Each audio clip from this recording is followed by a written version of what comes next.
Friends, இந்த first video பார்த்தீங்கன்னாலே illusion அப்படிங்கிறதுக்கு ஒரு ஐடியா கிடைச்சிக்கும். எக்ஸாம்பிளுக்கு பார்த்தீங்கன்னா 3D பிரிண்ட் பார்த்தீங்கன்னா ஒரு ஆப்ஜெக்ட் பிரிண்ட் பண்ணேன். அதை பார்த்தீங்கன்னா வீடியோவில் காட்டுறேன். அது என்ன அப்படின்ட்டு உங்கள்கிட்ட கேட்டேன்னா என்ன சொல்லுவீங்க? ஒரு கியூப் இருக்குது அப்படின்ட்டு சொல்லுவீங்க. நான் சொல்கிறேன் கியூப் கிடையாது அப்படின்ட்டு. இல்லை கியூப் அப்படின்ட்டு நீங்கள் சொல்லலாம். எக்ஸாம்பிளுக்கு நான் பார்த்தீங்கன்னா கேமராவை லைட்டாக அங்கிட்டு மூவ் பண்ணுறேன். அப்படி இல்லைன்னா ஆப்ஜெக்டே பார்த்தீங்கன்னா அங்கிட்டு மூவ் பண்ணுறேன். அப்படி மூவ் பண்ணுறப்ப பார்த்தீங்கன்னா அது கண்டிப்பாக கியூப் கிடையாது. வேறு ஏதோ பார்த்தீங்கன்னா 5-6 ஸ்டிக்கை பார்த்தீங்கன்னா ஒட்ட வச்ச மாதிரி ஒன்று இருக்குது. இதான் பார்த்தீங்கன்னா நான் பிரிண்ட் பண்ணது. பட் என்னங்க எனக்கு ஒண்ணுமே புரியல. அதுதானப்பா எனக்கும் புரியல. குறிப்பிட்ட வியூவில் இருந்து நம்ம கேமராவில் பார்க்குறப்ப அது பார்த்தீங்கன்னா நமக்கு கியூப் ஆட்டம் தெரியுது. கியூப் பார்த்தீங்கன்னா நம்ம அடிக்கடி பார்க்குறோம். அதுவும் இல்லாமல் அந்த இடம் ஜாயிண்ட் ஆன மாதிரி நமக்கு இருக்கிறதுனால கியூப் அப்படின்ட்டு நம்மளோட மைண்ட் எடுத்துக்குது. இப்போ திரும்பவும் பார்த்தீங்கன்னா அதே பொசிஷனுக்கு கேமராவை கொண்டு வரப்ப நமக்கு கியூப் ஆட்டம் தெரியுது. இல்லூஷன் அப்படிங்கிறதுக்கு ஒரு ஐடியா கிடைச்சிருக்கும். இதே மாதிரி தான் அடுத்தடுத்த வீடியோவும் இருக்கும். இது இல்லூஷன் டைப் ஆப்ஜெக்ட் அப்படின்னா ஒரு விஷயம் இருக்கு, ஆனா அதேதான் பாத்தீங்கன்னா ஒரு 5 டைப் பாத்தீங்கன்னா பிரிண்ட் பண்ணிருக்கேன். வீடியோ ஃபுல்லா பாருங்க. பிடிச்சிருக்கு அப்படின்னா மறக்காம லைக் பண்ணிக்கங்க. யூடியூப் சேனல் சப்ஸ்கிரைப் பண்ணினா சப்ஸ்கிரைப் பண்ணிக்கங்க. கூட இருக்க பெல் ஐக்கானை கிளிக் பண்ணிக்கங்க. ஓகே ஃப்ரெண்ட்ஸ், வீடியோ பார்க்கலாம் வாங்க. அடுத்த ஆப்ஜெக்ட் பாத்தீங்கன்னா எக்ஸாம்பிளுக்கு பாத்தீங்கன்னா ஒரு பால் அல்லது பாத்தீங்கன்னா ஒரு சிலிண்டர் ஆப்ஜெக்டை பாத்தீங்கன்னா நம்ம உருட்டி விட்டோம்னா ஹைட் அதிகமாக இருக்கிற இடத்துல இருந்து ஹைட்டு கம்மியாக இருக்கிற இடத்துக்கு உருண்டு போகும். ஓகேங்களா, கிராவிட்டி காரணமாக. இங்கே பார்த்தீங்கன்னா 4 சைடு பார்த்தீங்கன்னா ஹைட்டு கம்மியாக இருக்குது. டாப்பு பார்த்தீங்கன்னா சென்டர் பார்த்தீங்கன்னா ஹைட் அதிகமாக இருக்குது. இப்போ சைடில் பார்த்தீங்கன்னா ஒரு சிலிண்டர் விட்றதுக்கு எதுவும் கிடைக்கல அப்படின்ட்டு இந்த பேட்டரியை பார்த்தீங்கன்னா உருட்டி விட்றேன். அந்த இடத்துல வைக்கிறேன். அப்படி வைக்கிறப்ப கீழே விழுகும். ஏன்னா ஹைட்டு கம்மியாக இருக்குது. கீழே அடுத்து விழுந்துச்சுன்னா ஹைட்டு கம்மியான இடம் பார்த்தீங்கன்னா அந்த ஆப்ஜெக்ட் விட்டு கீழே விழுகிறது தான். ஆனால் அதுக்கு பதில் பார்த்தீங்கன்னா உருண்டுட்டு சென்டரில் இருக்கிற அந்த டாப் ஹைட்டான இடத்துக்கு போகுது. என்ன காரணம் அப்படின்னு பார்த்தீங்கன்னா அது ஹைட்டான இடம் கிடையாது. நம்ம கண்ணுக்கு பார்த்தீங்கன்னா அது ஹைட்டாக தெரியுது.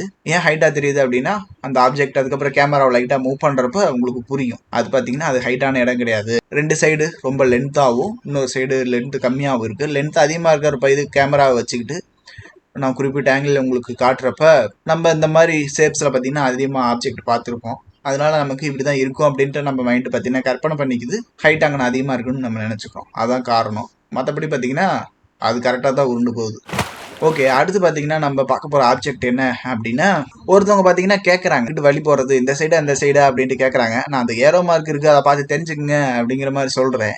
அவங்க ஏரோ மார்க் பார்க்குறாங்க. அதுக்கப்புறம் பக்கத்தில் இருக்க கண்ணாடியிலையும் பார்க்குறாங்க. என்னப்பா ஏரோ மார்க் இங்கே ஒரு மாதிரி இருக்குது அதில் ஒரு மாதிரி இருக்குது அப்படின்ட்டு சொல்கிறாங்க. எக்ஸாம்பிளுக்கு சொல்கிறேன். ஓகேங்களா, சரி ஓகே. இந்த ஆப்ஜெக்டை பார்த்தீங்கன்னா ரொட்டேட் பண்ணி காமிக்கிறேன். இந்த சைடு தான் பார்த்தீங்கன்னா இந்த ஊர் இருக்குது அப்படின்ட்டு அந்த ஆப்ஜெக்டை ரொட்டேட் பண்ணுறேன். அப்பையும் பார்த்தீங்கன்னா ஏரோ மார்க் அங்கிட்டு தான் காமிச்சிட்டு இருக்குது. கண்ணாடியில் பார்த்தீங்கன்னா லெஃப்ட் சைடில் தான் காமிச்சிட்டு இருக்குது. என்ன காரணம் அப்படின்னு பார்த்தீங்கன்னா ஏரோ மார்க் தான் இருக்குது அந்த ஆப்ஜெக்டில் கேட்டிங்கன்னா 2 சைடுமே ஏரோ மார்க் இருக்கிற மாதிரி இருக்குது. பட் பார்த்தீங்கன்னா ஏரோ மார்க்னு சொல்ல முடியாது. அது ஒரு டிஃப்ரெண்டான ஷேப்ஸில் இருக்குது. நம்ம குறிப்பிட்ட வியூவில் இருந்து பார்க்குறோம் அல்லது கேமரா வைக்கிறோம் அப்படிங்கிறதுனால மிரரில் ஒரு சைடு ஏரோ மார்க் தெரியுது. இந்த சைடு பார்த்தீங்கன்னா அதுக்கு ஆப்போசிட்டாக ஒரு ஏரோ மார்க் ரியலாக இருக்கிற மாதிரி நமக்கு தோணுது. பட் பார்த்தீங்கன்னா டாப் வியூவில் காட்டுறேன், ஏரோ மார்க் இருக்காது. 2 சைடுமே ஏரோ மார்க் இருக்கிற மாதிரி ஒரு டிஃப்ரெண்டான ஒரு ஆப்ஜெக்ட். ஓகேங்களா, அடுத்து 3D பிரிண்ட் இல்லூஷன் ஆப்ஜெக்ட் என்ன அப்படின்னா இது பார்த்தீங்கன்னா 3D பிரிண்ட் பண்ணது அடுத்தடுத்து கியூபா இருக்கிற மாதிரி இருக்குதுங்களா. அடுத்தடுத்து கியூப் அது கொஞ்சம் டிஃப்ரெண்டாக கொஞ்சம் குழப்பமா இருக்கிற மாதிரி ஒரு ஆப்ஜெக்ட் இது அப்படின்னு தோணும். கியூப்லாம் இல்லை, கியூப் கட் பண்ணி எடுத்த மாதிரி ஒரு ஆப்ஜெக்ட் குழியாக தான் இருக்குது அந்த இடம். நம்ம கண்ணுக்கு பார்த்தீங்கன்னா அப்படி தெரியுது. இதை பார்க்குறப்ப நேரில் பார்க்குறப்ப நீங்கள் நல்லா லைட் ஆன் பண்ணிட்டு பார்த்தா தான் இந்த எஃபெக்ட் பார்த்தீங்கன்னா நல்லா தெரியும். இந்த ஒயிட் கலர் பண்ணதுக்கு வேறு கலரில் பண்ணி எதுனா சூப்பரான அவுட்புட் கிடச்சிருக்கும். ஏன்னா கொஞ்சம் அந்த லைட்டுக்கும் இதுக்கும் செட்டே ஆகலை. கேமராக்கு சரியாக தெரிய மாட்டேங்குது. நேரில் பார்க்குறப்ப பார்த்தீங்கன்னா நிறைய கியூப் அடுக்கி வச்ச மாதிரி அடுத்து இந்த கியூப் எங்கே ஸ்டார்ட் ஆகுது அப்படிங்கிற மாதிரி ஒரு குழப்பமாக இருக்கிற மாதிரி தான் இது தெரியும். கொஞ்சம் லைட்டாக ரொட்டேட் பண்ணிட்டு பார்த்தோம் அப்படின்னா தான் அது குழியாக இருக்கிற மாதிரி நமக்கு தோணும். ஓகேங்களா, இதுவும் கொஞ்சம் டிஃப்ரெண்ட்டான அவுட்புட் நமக்கு பார்க்குறதுக்கு கிடைக்கும். அடுத்து என்ன அப்படின்னா நான் ஒரு ஆப்ஜெக்ட் பார்த்தீங்கன்னா மிரர் முன்னாடி வைக்கிறேன். இங்கே பார்க்குறப்ப சர்க்கிள் ஆட்டம் 2 ஆப்ஜெக்ட்டுமே தெரியுது. பட் மிரரில் பார்த்தீங்கன்னா ஒன்று பார்த்தீங்கன்னா சதுரமாகவும் இன்னொன்று பார்த்தீங்கன்னா அந்த பென்டகன் ஷேப்ஸ்லேயும் இருக்குது. சரி, இந்த ஆப்ஜெக்ட்டை பார்த்தீங்கன்னா கொஞ்சம் ரொட்டேட் பண்ணோம்னா நமக்கு ஒரு நல்ல ஐடியா கிடைக்கும், ஒரிஜினல் ஷேப்ஸ் கிடைக்கும் அப்படின்ட்டு ரொட்டேட் பண்ணுறேன். அப்போ பார்த்தீங்கன்னா ஆப்போசிட்டாக இங்கே பார்த்தீங்கன்னா பென்டகன் அதுக்கப்புறம் ஸ்கொயர் ஷேப்ஸ்லையும் அங்கே பார்த்தீங்கன்னா சிலிண்டர் ஆட்டமும் நமக்கு தெரியுது. ஓகேங்களா, இதுவும் அதே மாதிரி தான், சேம் இதுக்கு முன்னாடி பார்த்தோம் பார்த்தீங்களா அதே மாதிரி தான். குறிப்பிட்ட வியூவில் பார்க்குறப்ப நேரில் டைரெக்டாக பார்க்குறப்ப ஒரு ஷேப்ஸ் தெரியுது.